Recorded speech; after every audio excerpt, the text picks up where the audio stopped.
में हम इस पे जांच कर सकते हैं सीसीटीवी मंगा करके। एक ट्विटर पे वायरल हो रहा था सोनू राज नाम का लड़का, वो क्वेश्चन वायरल उस पे था, मतलब 1 बजे 13 दिसंबर 2024 को हमने उसे भी रखा। ईओयू को एक लड़का जो है वही ट्विटर वाला 8 PM में, मतलब उसी दिन 8 बजे उसी 1 बजे वाला जो है वो डाला हमने, वो भी उनको हार्ड कॉपी में दिया। उन्होंने कहा कि अगर कोई भी इसमें से सत्य पाया जाता है तो इस पे हम एक्शन लेंगे। तो यही हुआ। बाकी नपातुला था, फिर हमने सीएम से डिमांड की कि महोदय आपका तो लिमिटेशंस है, जितना भी ब्यूरोक्रेटिक मतलब जो लिमिटेशंस होते हैं, तो हम चाहते हैं कि हमारा जो डेलीगेशन है वो सीएम से भी मिलने का मौका मिले ताकि उनको हम ये बातें अपने ओर से रख सकें। तो उन्होंने इस पर जवाब दिया कि कोशिश करेंगे। मैंने बाकी नपी तुली है, कुछ स्पष्ट नहीं है। मुख्य मुद्दा में एक मुद्दा ये भी था कि जिन साथियों पे FIR हुआ है उसको वापस लिया जाए, क्योंकि हम लोग अब पढ़ाई करेंगे कि जाके कोर्ट में लड़ाई करेंगे। हम लोग रोड पे भी लड़ाई करें, कोर्ट में भी लड़ाई करें, तो पढ़ाई कब करेंगे? तो ये भी एक मुद्दा था। उन्होंने बोला कि हम इस पे विचार करेंगे और उम्मीद है कि जल्द ही कुछ जवाब देंगे।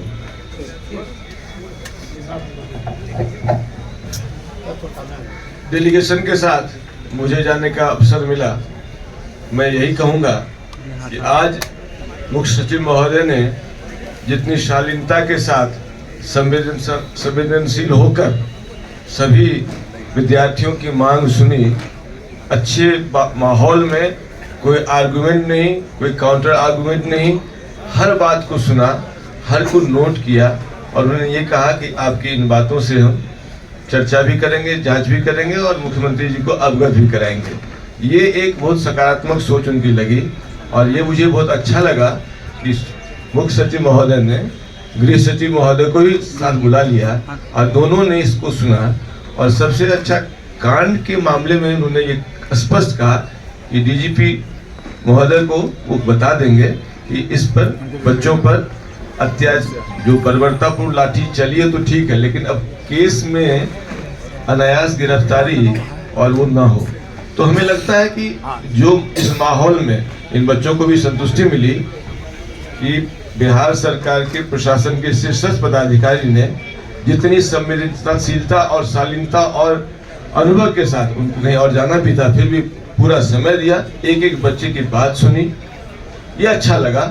और मुझे उम्मीद है जिस तत्परता से उन्होंने सुना है उस तत्परता से जल्दी ही जिन मामले में वो निर्णय ले सकते हैं, चाहे सोनू कुमार जी को 10 लाख रुपए देने की बात, उनके परिवार को 10 लाख रुपए देने की बात हो, कांड से लोगों को मुक्त करने की बात हो या जांच कराने की बात हो, इन सब पे वो निर्णय अपने स्तर से लें।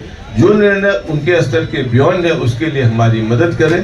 और उन्होंने आश्वासन दिया है कि मुख्यमंत्री महोदय के संज्ञान में लाएंगे कि डेलीगेशन उनसे मिलना चाहता है, हम कोशिश ही कर सकते हैं, निर्णय तो मुख्यमंत्री जी का होगा। तो ये मुझे अच्छा लगा।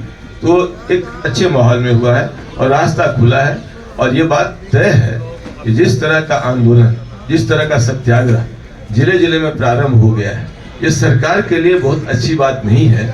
एक संवेदनशील और न्यायप्रिय मुख्यमंत्री जिनकी प्रजातांत्रिक मूल्यों में बहुत आस्था है, डेमोक्रेटिक राइट के हनन के खिलाफ वाले मुख्यमंत्री हैं, उनके कान तक ये बात जानी चाहिए कि जिस तरह का आंदोलन शुरू हुआ है, छात्रों का आंदोलन, और खुद मुख्यमंत्री जी छात्रों के आंदोलन की उपज हैं, वो जानते हैं यदि आंदोलन रूप पकड़ेगा तो रुकेगा नहीं, आक्रोश ज्यादा है। और मुख्य सचिव को मैंने कहा कि कम से कम ब्यूरोक्रेसी के नियम के विरुद्ध ये देख लीजिए कि ये सामाजिकता है और जो छात्र आंदोलन की बात है उसको देखते हुए मुख्यमंत्री जी को ये कहा जाए कि उनका इंटरफेरेंस बहुत ही आवश्यक है।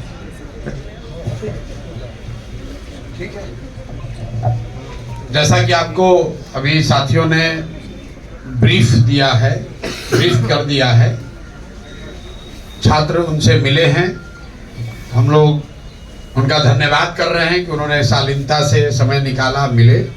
लेकिन जैसा कि छात्रों ने, साथियों ने बताया, उन्होंने कोई निर्णय नहीं दिया है, निर्णय नहीं किया है। संभव है कि उनके स्तर की बात ना हो, संभव है कि उनको और विचार विमर्श की जरूरत हो, संभव है कि उनको चीफ मिनिस्टर से क्लियरेंस की जरूरत हो। मामला चाहे जो भी हो, जहां है वहीं है। हम लोगों ने अपनी बात लोकतांत्रिक तरीके से उनके सामने रख दी है। अब ये उन पर है कि इस पर त्वरित कार्रवाई हो। अभी हम साथियों ने मिलने के बाद ये जो लोग लौट कर आए हैं तय किया है कि 48 घंटे का समय, 2 दिन का समय हम लोग को सरकार को देना चाहिए लोकतांत्रिक मर्यादाओं को ध्यान में रखकर। चूंकि चीफ मिनिस्टर आज शायद पटना में नहीं है, रात में लौटेंगे, तो हम लोग 48 घंटे तक चीफ मिनिस्टर के आने का और आज जो चर्चा हुई है उस पर अधिकारीगण मिलकर जो निर्णय लेना चाहते हैं, क्योंकि मुझे जो बताया गया है कि बैठक के दौरान भी उन्होंने कहा है कि ये सब जांच जो हम 24 घंटे में भी करा सकते हैं। तो उन्हीं बातों का, क्योंकि मैं तो वहाँ था नहीं, लेकिन उन सभी बातों का सार जो है मिलकर हम लोगों ने तय किया है कि अगर, और ऐसी मेरी समझ भी है कि अगर सरकार चाहे तो अगले 48 घंटे में इसका एक उपाय, आगे का रास्ता निकाला जा सकता है। छात्र पूरी तरीके से आंदोलन से अलग हटकर पढ़ना चाहते हैं, अपनी जिंदगी बनाना चाहते हैं, ये टकराव का रास्ता नहीं चाहते हैं, कोई भी टकराव का रास्ता नहीं चाहता है। छात्रों ने एक कदम बढ़ाया है तो अब सरकार पर है कि सरकार भी एक कदम बढ़ाए, मामले को खत्म करे। ये बिहार के बच्चे हैं, आप बिहार के अधिकारी हैं, आप मुख्यमंत्री हैं, लेकिन आपको इन्हीं बिहार के लोगों ने मुख्यमंत्री बनाया है, तो सहानुभूतिपूर्ण इन बच्चों के मांगों पर विचार करें और इनके पक्ष में निर्णय दें, ऐसी हम लोग की आशा और अपेक्षा है। और हम लोग 2 दिन तक इस बात को धैर्य के साथ उनके जवाब का, उनके निर्णय का इंतजार करेंगे। अगर मुख्यमंत्री मिलने के लिए बुलाएंगे तो सारे ये छात्रगण जो आज मुख्य सचिव से मिले हैं वो मुख्यमंत्री से मिलने भी जाएंगे, अपनी बात को फिर दोबारा रखेंगे। लेकिन अगर 48 घंटे में उन्होंने कोई निर्णय नहीं लिया तो छात्र जो भी निर्णय लेंगे आंदोलन करने का, ये निर्णय इनका मान्य होगा और हम लोग पूरी तरीके से छात्रों के साथ रहेंगे। मेरा अपना व्यक्तिगत कमिटमेंट है, प्रशांत किशोर का कमिटमेंट है। जो छात्र इस आंदोलन में हैं, हम लोग कोशिश कर रहे हैं उनकी मदद करने की, लेकिन अगर वो कोशिश कामयाब नहीं भी हुई तो भी हम लोग छात्रों के साथ खड़े रहेंगे, चाहे इनके साथ धरने पर बैठना हो या इनको लीगल मदद करने की जरूरत हो या कोई अन्य समस्या इनको आ रही है। जो हम लोग को शक्ति बुद्धि है वो पूरी शक्ति बुद्धि छात्रों के साथ लगाएंगे, इनके साथ खड़े रहेंगे।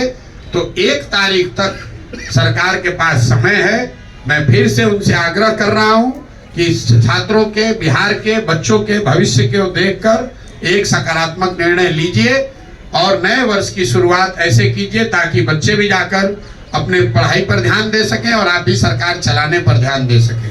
वरना रोज धरना प्रदर्शन होगा, ना सरकार इसको रोक पाएगी, ना हम लोग इसको रोक पाएंगे।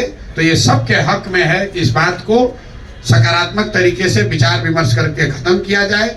अगर सब प्रयासों के बाद भी ये नहीं रुकता है तो 2 तारीख से आंदोलन का जो स्वरूप होगा, आंदोलन करने की जो बात है वो कहीं नीचे नहीं होने वाली है। हम लोग और ताकत से इसमें लगेंगे और 3 तारीख को कोर्ट भी जाएंगे। जो लीगल ऑप्शन है हम लोग के पास उसको भी देखेंगे और राइट टू इक्वालिटी जो ये लोग बात कह रहे हैं कि ये अनियमितता हुई कि नहीं हुई, ये तो सरकार ऑलरेडी मान चुकी है कि एक सेंटर पर अनियमितता हुई है और 13,000 बच्चों का रीटेस्ट हो रहा है। वो अपने आप राइट 18,000, वो तो अपने आप राइट टू इक्वालिटी को वायलेट कर रहा है।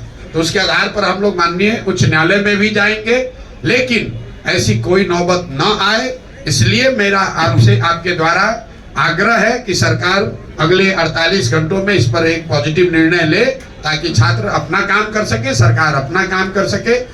बहुत बहुत धन्यवाद आप सबका। और अभी ये जो छात्र हैं इनकी सुरक्षा, इनके साथ कोई प्रताड़ना, इनको धमकी, इनको टॉर्चर न किया जाए, ये भी मैं आपसे आह्वान कर रहा हूं आपके द्वारा। जो मुझे बताया गया कि उन्होंने मौखिक तौर पर गृह सचिव को ये कहा है कि आप डीजीपी को ये बता दीजिए कि इन छात्रों को परेशान न किया जाए, इस पर कोई कार्रवाई ऐसी न हो जिससे छात्रों को परेशानी हो। लेकिन ये उनका मौखिक आदेश है, शायद यही दे सकते थे। लेकिन इसके अलग अगर छात्रों को परेशान किया जाएगा तो कोई चुप नहीं बैठने वाला है, पीछे हम लोग हटने वाले नहीं है। वो जो भी लीगल ऑप्शन है, रूल ऑफ लॉ है, उसके अनुरूप उस पर कार्रवाई की जाएगी। आप सब आए, आपने हम लोग की बात सुनी, हम लोग की बात को आप जनता तक पहुंचा रहे हैं, इसके लिए आप सबका बहुत बहुत धन्यवाद। धरना स्थल का क्या रहेगा? धरना स्थल पर बच्चे बैठे रहेंगे, कोई धरना प्रदर्शन का उग्र स्वरूप आपको नहीं दिखेगा। बच्चे अपनी पढ़ाई करना चाहते हैं तो बैठ के तय किया है कि धरना स्थल पर ही बच्चे बैठकर पढ़ाई करेंगे। और मीडिया के बंधुओं से और आपके द्वारा लोगों से भी मेरा आग्रह होगा कि धरना स्थल पर उसी को बैठने दिया जाए जो अभ्यर्थी है, जो अभ्यर्थी के साथ है। जो अलग अलग नेतागण जाकर वहां बैठ रहे हैं, तो जो इन बच्चों का एक मैं कहूं कि शक है या डर है कि भाई हम लोग जो अभ्यर्थी थे, जो वहां धरने पर बैठे थे, हम लोग की संख्या कम हो गई है और दूसरे लोगों की संख्या ज्यादा हो गई है, लेकिन फिर भी हम लोग वहां जाएंगे। ईमानदारी से ये बच्चे वहां बैठना चाहते हैं, ये बैठेंगे। ये 2 दिन की बात है, 2 दिन में हम लोग चाहते हैं सरकार निर्णय ले ले। सरकार निर्णय नहीं लेगी तो आगे की जो कार्रवाई होगी, कहाँ धरना होगा, कहाँ प्रदर्शन होगा, मार्च होगा, क्या होगा, इसकी घोषणा हम लोग 1 तारीख तक सरकार के निर्णय या निर्णय न लेने की स्थिति के बाद ही उस पर निर्णय हम लोग कोई डिसीजन लेंगे।